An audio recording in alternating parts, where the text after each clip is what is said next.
तो ज्ञान विद ईशान की पार्ट 2 वीडियो यहाँ पर है, सीरीज चैनल की प्लेलिस्ट पर अवेलेबल है। और आज इस वीडियो पर मैं एक वो लर्निंग लेसन आपसे जो है शेयर करूंगा जो पीटर लिंच के हिसाब से आपके पास ये 3 स्किल्स और 3 चीजें होनी चाहिए जिसके बिना आप मार्केट में एंटर नहीं कर सकते या मार्केट में आपको नहीं रहना चाहिए। वो 3 चीजें क्या हैं और बहुत इंपॉर्टेंट है, तो फटाफट कर दो लाइक, चैनल को कर दो सब्सक्राइब। उन 3 चीजों में से पहली चीज ये है कि क्या आप एक घर ओन करते हैं। सुनने में शौक लगा ना, जबकि आज की तारीख में बहुत सारे एक्सपर्ट्स आपको बताते हैं कि आपको अपना घर ओन करना ही नहीं चाहिए, घर पर इन्वेस्टमेंट करनी ही नहीं चाहिए एंड ऑल दैट। बट बड़े इन्वेस्टर्स ऑलरेडी ये बता चुके हैं और ये चीज मैं भी मानता हूं कि आपके पास अपना एक घर होना ही चाहिए। अब इसका एडवांटेज क्या है? सिर्फ इसलिए नहीं कि आपके पास सेंस ऑफ सिक्योरिटी रहती है, डेफिनेटली एक सेंस ऑफ सिक्योरिटी रहती है। और कोरोना वायरस वाले टाइम पे, रिसेंट टाइम में आपने ये चीज रियलाइज भी कर ली हो कि आप कहीं पर अगर किराएदार थे तो आपका हाल क्या था, वर्सेस अगर आप खुद वहां पे मालिक थे तो आपका हिसाब किताब क्या था। इवन बिजनेसेस में कितना इंपॉर्टेंट है कर्जा कम लेकर काम करना या अपना खुद की जगह पर काम करना वर्सेस किराए पर या मार्जिन पर या जो है कर्जे ले लेकर भी काम करना। तो आपकी पहली रिक्वायरमेंट, अगर आप स्टॉक मार्केट में आ रहे हो और स्टॉक मार्केट में कुछ करना चाहते हो तो आपके पास एक घर भी जो है वो पहली इन्वेस्टमेंट होनी चाहिए। पहला आपके पास घर होना चाहिए, वो मेहनत करो, उसके बाद स्टॉक मार्केट में इन्वेस्टिंग अकॉर्डिंगली करो। इसके अलावा घर का इंपॉर्टेंस सिर्फ सिक्योरिटी के अलावा ही नहीं, बल्कि घर आपको एक पेशेंस लेवल भी देगा।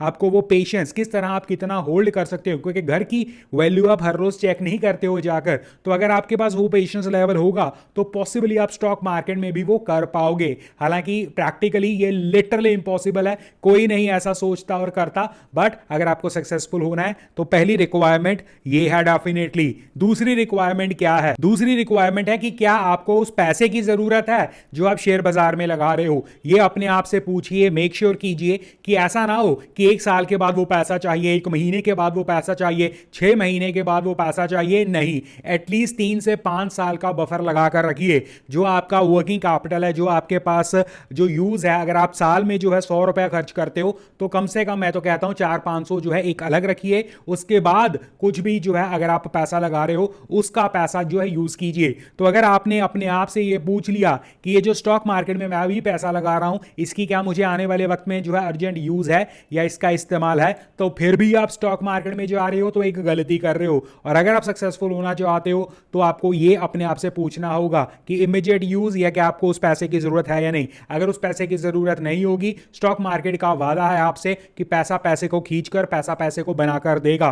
बट अगर आप जरूरतमंद है या आपको जरूरत है उस चीज की, तो सैडली स्टॉक मार्केट शायद ये आपको काम ना कर दे। और यही लर्निंग हमें जो है वो मिलती है। तो नंबर 2 पॉइंट, ये पैसा आपको जरूरत है या नहीं वो अपने आप से पूछिए। नंबर 3 पॉइंट कौन सा है? Before you enter in a stock market या आप स्टॉक मार्केट से जो है बहुत अपनी जो है उम्मीदें बांधे, वो तीसरा पॉइंट क्या हो सकता है? वो तीसरा पॉइंट है अपने आप से पूछिए कि क्या आप में वो चीज है।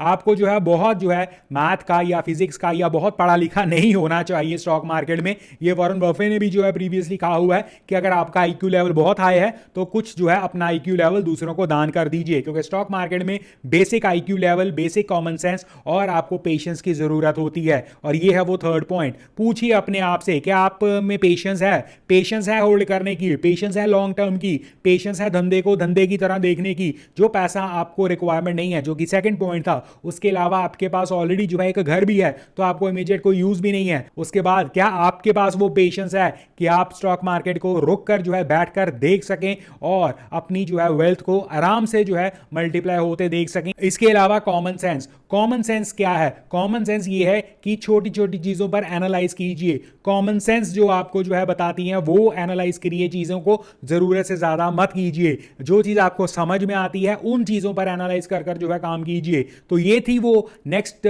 Second part of the video जिसमें हमने जो है ये डिस्कस किया कि व्हाट इट टेक्स या आपको क्या जरूरत है before you enter stock market. और इन्वेस्टमेंट के लिए आपको जो है ये चीजें जो है मस्ट हैव होनी चाहिए। ये 3 pointers which are must have, और अपने आप से पूछिए डू यू हैव इट। अब इसके अलावा लाइक शेयर सब्सक्राइब करना मत भूलना। आप कुछ कहना चाहते हैं कमेंट सेक्शन में जरूर कहिएगा। इसके अलावा हमेशा चैनल पर 13 की जैसा नंबर नहीं। धन्यवाद, बाय बाय। और चैनल की प्लेलिस्ट ज्ञान विद ईशान चैनल पर प्लेलिस्ट सेक्शन में मिल जाएगी।